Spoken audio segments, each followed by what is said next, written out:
शांति। आज आज है 30/1/2023 प्रातः मुरली बाप दादा मधुबन से। महावाक्य है, मीठे बच्चे, तुम ईश्वरीय संतान हो। तुम्हारा यह अमूल्य जीवन है। तुम्हारा ईश्वरीय कुल बहुत ही श्रेष्ठ है। स्वयं भगवान ने तुम्हें स्वीकार किया है, अडॉप्ट किया है। इसी नशे में रहो। प्रश्न, शरीर का भान टूट जाए उसके लिए किस अभ्यास की आवश्यकता है? उत्तर, चलते फिरते अभ्यास करो कि इस शरीर में हम थोड़े टाइम के लिए निमित्त मात्र हैं। जैसे बाप थोड़े समय के लिए शरीर में आते, ऐसे हम आत्मा ने भी श्रीमत पर भारत को स्वर्ग बनाने के लिए यह शरीर धारण किया है। बाप और वर्षा याद रहे तो शरीर का भान टूट जाएगा। इसी को कहा जाता है सेकंड में जीवन मुक्ति। अमृत वेले उठ, बाप से मीठी मीठी बातें करो तो भी शरीर का भान खत्म हो जाएगा। आत्मा अभिमानी सहज और सरल और अभूल बन जाएगा। आत्मा अभिमानी स्थिति अभूल बन जाएगी, नेचुरल बन जाएगी। गीत चला है, ओम नमः शिवाय, ओम शांति। भगवान होता है एक जो बाप है। बच्चों को समझाया है, आत्मा का रूप कोई इतना बड़ा लिंग नहीं।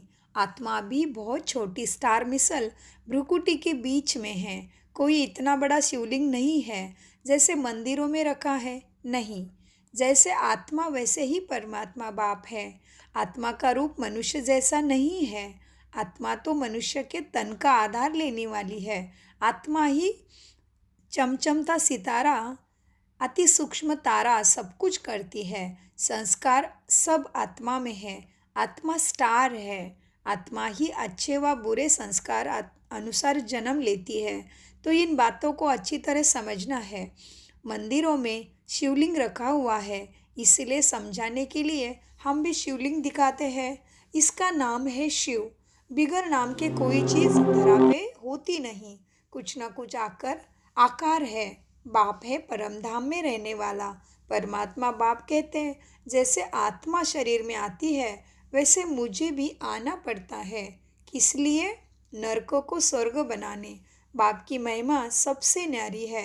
अभी तुम बच्चे जानते हो, तुम आत्माएं आई हो यहाँ पाठ बजाने, अपना रोल अदा करने। यह बेहद का अविनाशी अनादि ड्रामा है। इसका अंत नहीं होता, ये चलता रहता है और चक्र फिरता रहता है, इसलिए अनादि ड्रामा है। इनका कभी विनाश नहीं होना, यह फिरता ही रहेगा। बाप रचयिता भी एक है, रचना भी एक है। यह बेहद सृष्टि का चक्र है। 4 युग है। दूसरा है कल्प का संगम युग, जिसमें ही बाप आकर पति दुनिया को पावन बनाते हैं। यह चक्र फिरता रहता है। तुम बच्चों को अब स्मृति आई है, हम सब आत्माएं परम धाम में रहने वाली है। इस कर्म क्षेत्र पर पाठ बजाने आई है। इस बेहद के ड्रामा को रिपीट होना है। बाप है बेहद का मालिक। उस बाप की अपरंपार महिमा है। ऐसे महिमा और कोई की होती नहीं। वह मनुष्य सृष्टि का बीज रूप है, सबका फादर है। बाप कहते हैं, मैं पराई रावण की दुनिया में तुम बच्चों के लिए आता हूँ। एक तरफ है आसुरी गुण वाली सांप्रदाय, दूसरी तरफ है तुम सभी दैवी गुण वाली सांप्रदाय। इनको ही कंसपुरी भी कहते हैं। कंस आसुरों को कहा जाता है, श्री कृष्ण को देवता कहा जाता है। बाप आए हैं देवता बनाने और फिर सबको वापस परमधाम ले जाने। और कोई की ताकत ही नहीं जो तुम्हें देवता बनाए। बाप ही बैठ बच्चों को शिक्षा देते हैं, दैवी गुण धारण कराते हैं। ये बाप का ही फर्ज अदाई है। बाप कहते हैं, जब सभी तम प्रधान हो जाते, मुझे भूल जाते हैं। ना सिर्फ भूलते हैं परंतु मुझे पत्थर ठिक्कर में भी डाल देते हैं। पत्थर ठिक्कर में मुझे ठोक देते हैं। इतनी मेरी ग्लानि करते हैं, निंदा करते हैं, तभी तो मैं आता हूँ। मेरी जैसी ग्लानि और किसी की होती नहीं है। तब तो मैं आकर तुम्हारा लिबरेटर, छुड़ाने वाला, पावन बनाने वाला बनता हूँ सबको। बाकी जो मुझे नहीं पहचानते उनको मच्छर सदृश आत्मा बिंदी लेके जाऊंगा और तुम बच्चों को तो मेरा साथी बना के लेके जाऊंगा, क्योंकि तुमने मुझे पहचाना और मेरे आज्ञा का पालन किया है। और कोई ऐसे तुम्हें कह भी नहीं सकता कि सबको लेके जाऊंगा, केवल परमपिता परमात्मा ही कहता है। और क्या कहता बाबा? मन मना भव, माना ज़्यादा से ज़्यादा, भव माना ज़्यादा से ज़्यादा बाबा के साथ ही मन लगा रहे, हाथों से कर्म करे। और मन मना भव, मुझे अपने परमपिता परमात्मा को याद करो तो तुम्हारे विकर्म विनाश होंगे। श्री कृष्ण तो ऐसे नहीं कह सके। परमात्मा की महिमा तो बच्चे जानते हैं, वह ज्ञान का सागर है, सुख का सागर है। फिर सेकंड नंबर में है ब्रह्मा विष्णु शंकर। ब्रह्मा द्वारा स्थापना कौन करेगा? क्या श्री कृष्ण करेगा? नहीं, परमपिता परमात्मा ही शिव बैठ समझाते हैं कि पहले पहले हमको चाहिए ब्राह्मण, तो ब्रह्मा द्वारा ब्राह्मण मुख वंशावली रचता हूँ। वह सारी कुक वंशावली है। कृष्ण भी कुक से ही आता है। तुम अब संगम के ब्राह्मण की संतान हो। तुम अब संगम में क्या हो? ब्रह्मा की संतान हो। एकदम अंडरलाइन करें तो शरीर का पिता तो है ही, शरीर की माता तो है ही, लेकिन वो भगवान नहीं है। हाँ, वो सद्गति दाता नहीं है। तो मेरे लिए कौन है अभी? मैं किसकी संतान हूँ? कुक वंशावली नहीं। तुम अब संगम में ब्रह्मा की संतान हो। बाप आकर शूद्रों से ब्राह्मण बनाते हैं। अभी तुम हो ईश्वरीय कुल के। ईश्वर हुआ निराकार, ब्रह्मा हुआ साकार। बाप पहले पहले ब्राह्मण फिर देवता बनाते हैं, देवता के बाद क्षत्रिय। ये चक्र फिरता रहता है, फिर इनसे और धर्म निकलते हैं। मूल है भारत। ये भारत अविनाशी खंड है। जा ही बाप स्वयं आकर तुम्हें सुख की दुनिया माना स्वर्ग तुम्हारे लिए बनाते हैं। स्वर्ग माना सर्वत्र सुख शांति है। फिर वही शिव बाबा तुम्हारे लिए बाप भी है, टीचर भी है, तुम्हारा सतगुरु भी है। उनको फिर सर्वव्यापी कैसे कह सकते हैं? जैसे कि शरीर के पिता को कहेंगे क्या कि सर्वत्र मेरा बाप है? हाँ, मट्टी में भी है, जानवर में भी है, ऐसे तुम कह सकते हो अपने बाप को शरीर के? नहीं ना। तो इतनी बड़ी शक्ति, सबका पालनहार, कर्ता करविता, सृष्टिचा रचेता, सर्वशक्तिमान सर्वशक्तिवान प्यारे बाबा को, प्राणेश्वर को कैसे कह सकते कि वो सर्वत्र है? ये तो उनकी बहुत बड़ी निंदा हो गई, ग्लानि हो गई। इसलिए बाबा कहते बच्चे सर्वव्यापी नहीं कह सकते। वह तुम्हारा बाप है ना। इस दुनिया में सिवाय तुम ब्राह्मणों के कोई त्रिकालदर्शी भी नहीं बन सकते। कोई नहीं जानते तीनों कालों को कि भूतकाल में क्या था, वर्तमान क्या चल रहा है और भविष्य क्या होने वाला है। तुम्हारे सिवाय कोई नहीं जानता। तुम बच्चे समझते हो परम पिता परमात्मा के साथ हम परम धाम में रहने वाले हैं। फिर नंबरवार अपने धरा पे माना कर्म क्षेत्र पे आते हो। फिर पिछाड़ी में हम ही चले जाते हैं शरीर छोड़, क्योंकि हमारा 84 जन्मों का खेल पूरा होता है। तो जाना है घर वापस। जिस तरह से सुबह सूरज आता है पूरब में, फिर पश्चिम में शाम को चला जाता है, तभी रात होती है ना। उसी तरह से आत्मा भी इस खेल में कर्म क्षेत्र पे धरा पे आती है सतयुग से।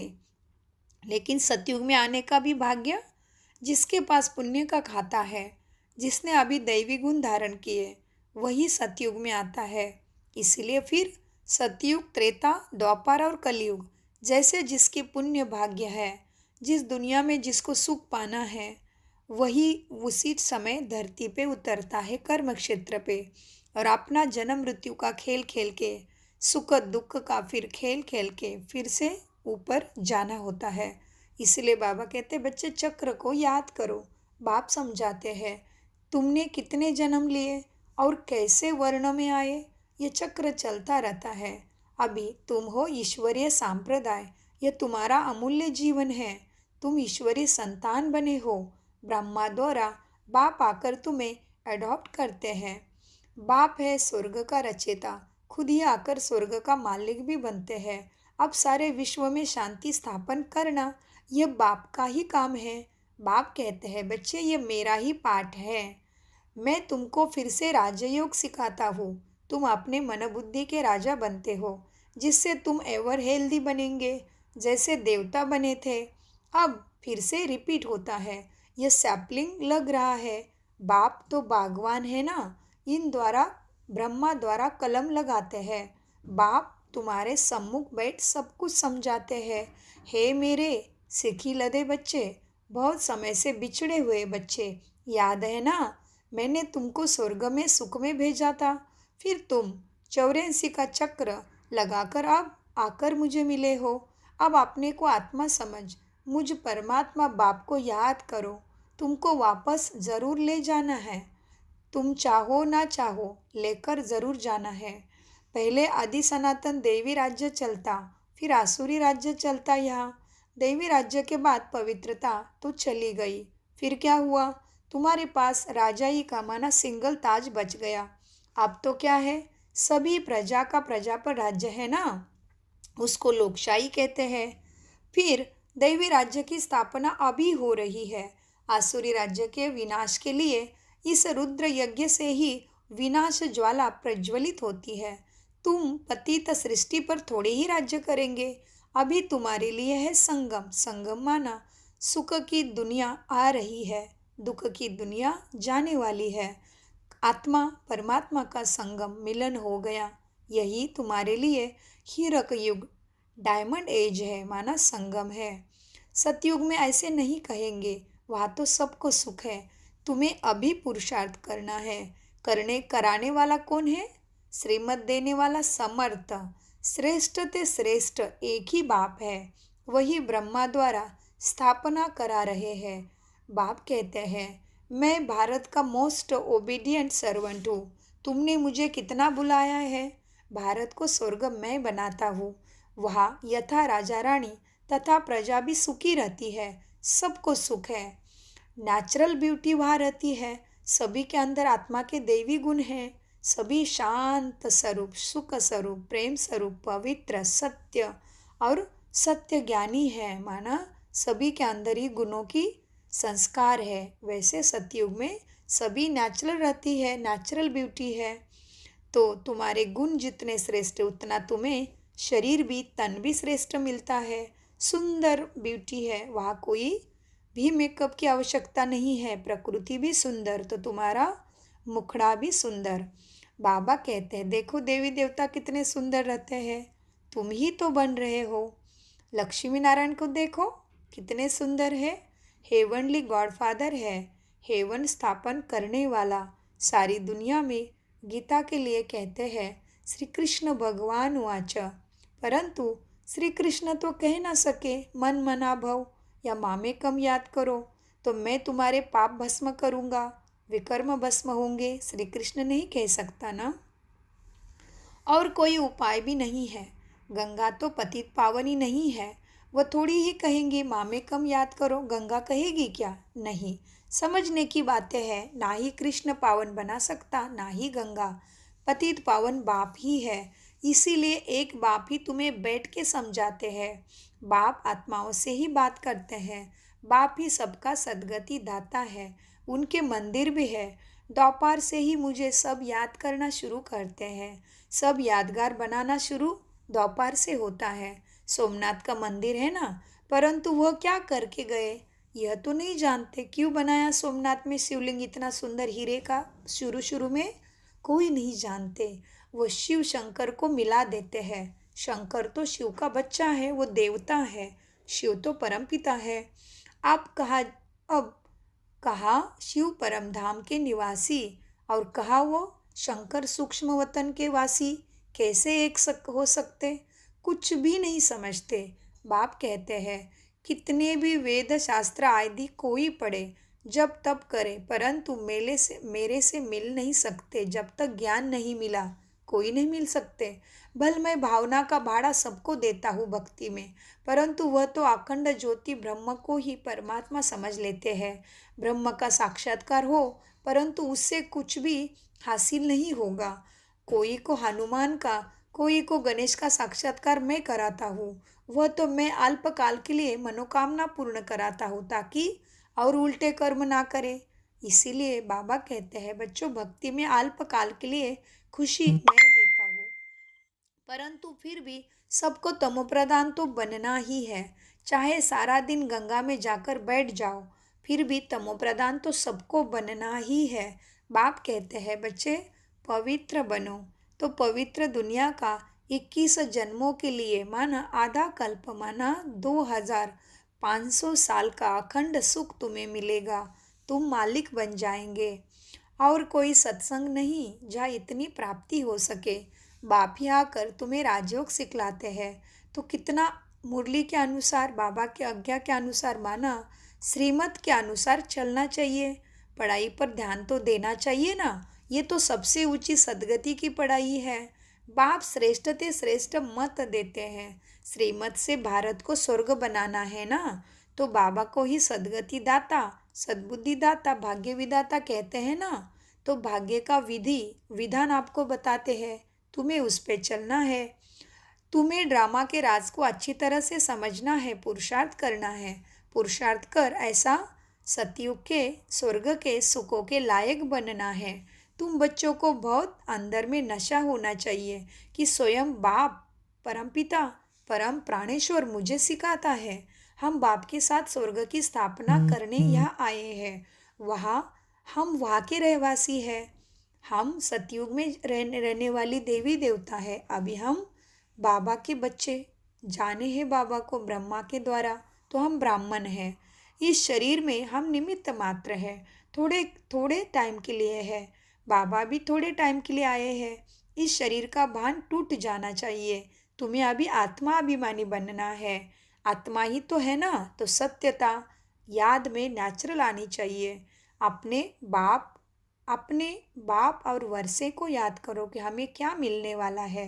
इसी को ही सेकंड में जीवन मुक्ति कहा जाता है। बाप कहते हैं मैं आया हूँ सबको परमधाम आत्मा की दुनिया में वापस ले जाने। तुम अपने को आत्मा समझ सवेरे सवेरे उठकर अमृत वेले बाबा को याद करो, उनसे बात करो। तुम जानते हो हमारे 84 जन्म पूरे हुए, अब हम ईश्वरीय संतान बने हैं, फिर देवी संतान, फिर क्षत्रिय संतान बनेंगे। बाबा हमको विश्व का मालिक बनाते हैं। बाबा की बैठ महिमा करो। बाबा आपने तो कमाल की है। कल्प कल्प बाप आकर हमको पढ़ाते हैं। बाबा आपका ज्ञान बड़ा वंडरफुल है। स्वर्ग कितना वंडरफुल है। वह है जिस्मानी वंडर्स, यह है आत्मा परमात्मा का रूहानी बाप की स्थापना किया हुआ वंडर। बाप आए हैं। बाबा कहते दुनिया में जो भी बड़े सुंदरता देखते हैं प्रकृति की, फूल पौधे, सफाई, अच्छे अच्छे महल माड़िया बिल्डिंग, तो कहते स्वर्ग है। तो बाबा कहते वो तो दुनिया में जो भी कहते हैं स्वर्ग किसी भी जगह को, तो वो तो मनुष्य ने बनाया है, लेकिन ये भगवान जो बनाता है ये बहुत वंडरफुल है। बाबा कहते यह है रूहानी बाप की स्थापन किया हुआ स्वर्ग वंडर है। बाप आए हैं श्री कृष्ण पुरी स्थापन करने। इन लक्ष्मी नारायण ने यह प्रारब्ध कहाँ से पाई? बाप द्वारा पाई, तुम जानते हो ना। जगत अम्बा और जगत पिता के 7 बच्चे भी होंगे। वह है ब्राह्मण। जगत अम्बा तो ब्राह्मणी थी। वह है कामधेनु ब्रह्मा, सबकी मनोकामनाएं पूर्ण कर देती है। जगत अम्बा भी कामधेनु है। यह जगत अम्बा ही फिर स्वर्ग की महारानी बनती है, माना लक्ष्मी बनती है। कितना वंडरफुल सीक्रेट्स है, राज है। यह बाप अपनी अवस्था को जमाने के लिए तुम्हें कितनी भिन्न भिन्न युक्ति से ज्ञान समझाते हैं। रात को जागो, बाप को याद करो तो अंतमति सो गति हो जाएगी। अगर पूरा पुरुषार्थ होगा तो याद ठहरेगी। पास विथ ऑनर हो जाना है ना। 8 को ही स्कॉलरशिप मिलती है बाप के द्वारा, क्योंकि वो पूरा पूरा बाबा को फॉलो करते हैं, बाबा की शिक्षा का पालन करते हैं। बाबा की शिक्षा के अनुसार अभी का ब्राह्मण जीवन जीते हैं, उन्हों को ही अष्टरत्न कहते हैं। और 8 को ही स्कॉलरशिप मिलती है, माना 8 आत्मा श्री कृष्ण बनेगी। बाबा कहते हैं, सब कहते हैं हम लक्ष्मी नारायण को वरे, तो पास होकर दिखाना है। अपने को देखना है कि मेरे में कोई बंदरपना तो नहीं है ना, उसको निकालते जाओ। बंदरपना खत्म करो। देखो, सारे दिन में किसको दुख तो नहीं दिया ना। बाप है सबको सुख देने वाला, तो तुम भी सुखदेव हो ना। बच्चों को भी ऐसा बनना है, वाचा कर्मणा से। कोई को भी दुख नहीं देना है। सच्चा सच्चा रास्ता सबको बताना है। वह है हद के बाप का वर्षा, यह है बेहद के बाप का वर्षा। सो तो जिसको मिलता होगा वही बताएगा। तो अपने धर्म के होंगे, उनको झट ये ज्ञान टच हो जाएगा, बुद्धि में अच्छा लगेगा। जो दैवी धर्म के होंगे उनको ये ज्ञान खींचेगा अपनी तरफ, अच्छा लगेगा। बाप कहते हैं, फिर से दैवी धर्म स्थापन करने में ब्रह्मा के तन में मैं आता हूँ। तुम बच्चों की बुद्धि में है कि अभी हम ब्राह्मण सो देवता बनना है। पहले सूक्ष्म वतन में जाकर फिर शांति धाम में जाएंगे। वहाँ से फिर नई दुनिया में तुम सतयुग में गर्भ महल में आएंगे। यहाँ गर्भ जेल है ना। सभी गर्भ जेल में माना कलयुग में जन्म लेते हैं। इनको कहते हैं झूठी माया झूठी काया। बाप कहते हैं, देखो कितनी धर्म ग्लानि हो गई है। शिव जयंती मनाते हैं, परंतु शिव कब आया, किस में प्रवेश किया, यह कोई को नहीं पता। धर्म ग्लानि माना स्वयं की धारणा को भूल गए, स्वयं के अंदर की सतो गुणों को भूल गए, तो कितनी धर्म ग्लानि हो गई। स्वधर्म को भूलना माना विनाश। स्वधर्म क्या है आत्मा का? आत्मा शांत स्वरूप है। आत्मा शांति सागर की संतान, शांति धाम में रहने वाली है, यही भूल गए। तो शिव जयंती मनाते हैं, परंतु शिव बाबा आता कब है, करता क्या है, कैसे करता है? क्योंकि वह तो निराकार है, जन्म नहीं लेता। फिर शिवलिंग पूछते हैं, लेकिन अर्थ नहीं समझते। तो कितनी धर्म ग्लानि हो गई। जरूर कोई शरीर में आकर नरकों को स्वर्ग बनाया होगा ना। बाप बच्चों को बहुत अच्छी रीति समझाते हैं और राय देते हैं, अपना चार्ट बनाओ। सारे दिन में कितना समय बाप को याद किया। सवेरे उठकर बाप को वर्षे को याद करो। सवेरे सवेरे उठकर बाबा को भी और वर्षे को भी, माना मिलने वाली प्राप्ति को, गुणों को, शक्तियों को और सत्युग को याद करो। हम बेहद के बाप के साथ आए हैं गुप्त वेश में भारत को स्वर्ग बनाने। अभी हमें वापस जाना है। जाने से पहले अपनी राजधानी जरूर स्थापन करनी है। अब तुम हो संगम पर, बाकी सारी दुनिया है कलयुग में। तुम संगम युगी ब्राह्मण हो। बाप बच्चों के लिए सौगात ले आते हैं, मुक्ति और जीवन मुक्ति की सौगात। सौगात माना अनमोल गिफ्ट मिलती है भगवान के द्वारा। इस दुखों से मुक्ति हो जाती है और जीवन में होते भी तुम्हें जीवन मुक्ति का अनुभव होता है। तो जीवन मुक्ति अभी भी है तुम्हें, और सतयुग में भी जीवन मुक्त अवस्था है, कोई दुख नहीं है, वही है जीवन मुक्त अवस्था। तो अभी आत्मा अभिमानी बन के रहते हो, बाबा की छत्र छाया में रहते हो, तो क्या होता है, कोई भी कर्म बंधन दुख तुम्हें खींचता नहीं। आप अपने दैवी गुणों में, आत्मिक गुणों में स्थित रहते हो, यही जीवन मुक्ति है। बाबा कहते हैं, मुक्ति और जीवन मुक्ति की सतयुग में भारत जीवन मुक्त था, बाकी सब आत्माएं मुक्ति धाम में थी। बाप तुम्हारे लिए हथेली पर बहिष्ठ ले आते हैं, तो ज़रूर उसके लिए भी तुम्हें लायक भी खुद ही बनाएंगे ना। इसीलिए बाबा की श्रीमत पर चलो। इसीलिए कृष्ण के हाथ में धरती का गोला माना स्वर्ग दिखाते हैं, लेकिन बाप तुम्हारे लिए हथेली पर भस्त लेके आया है, माना स्वर्ग लेके आया है, लेकिन कृष्ण के हाथ में दिखाया है, क्योंकि कृष्ण ही सतयुग का पहला प्रिंस राजकुमार बनता है। मीठे मीठे सिकिलदे बच्चों प्रति माता पिता बाप दादा का याद प्यारा और गुड मॉर्निंग। रूहानी बाप की रूहानी बच्चों को नमस्ते। हम रूहानी बच्चों की रूहानी बाप दादा को याद प्यार गुड मॉर्निंग बाबा, नमस्ते नमस्ते नमस्ते। हमें सच्चे प्यार से, आत्मिक भाव से सब कुछ समझते और समझाते, धारण करते। धारणा के लिए मुख्य सार, सदा इसी नशे में रहना है। हम बाप के साथ स्वर्ग की स्थापना के निमित्त है। बाप हमें विश्व का मालिक बनाते हैं। नंबर 2, धारणा, बाप समान सुख देने वाला बनना है। कभी किसी को दुखी नहीं करना है। सबको सच्चा रास्ता बताना है। अपनी उन्नति के लिए अपना दिन भर का चार्ट भी देखना है कि मैं कितना आत्माभिमानी रहा, कितना कितना आत्मा के गुणों में स्थित होके कर्म किया, बाबा को कितना याद रखा, मुरली कितनी याद रखी, वो दिन भर का चार्ट रखना है। वरदान, देखिए बाप दादा मेरे सामने सम्मुख बैठ के मुझे पढ़ाते हैं और मेरे सिर पे हाथ रख के मुझे वरदान दे रहे हैं, आंखों से दृष्टि से भरपूर कर रहे हैं। बाबा मुझे सर्व शक्तियाँ, गुण, ज्ञान दे रहे हैं। वरदान, निमित्त और नम्र चित्त की विशेषता द्वारा सेवा में फास्ट और फर्स्ट नंबर लेने वाले सफलता मूर्त भव। निमित्त और नम्र चित्त की विशेषता द्वारा सेवा में फास्ट और फर्स्ट नंबर लेने वाले सफलता मूर्त भव। वरदान का विश्लेषण है, सेवा में आगे बढ़ते हुए यदि निमित्त और नम्र चित्त की विशेषता स्मृति में रहती है तो सफलता स्वरूप सहज बन जाएंगे।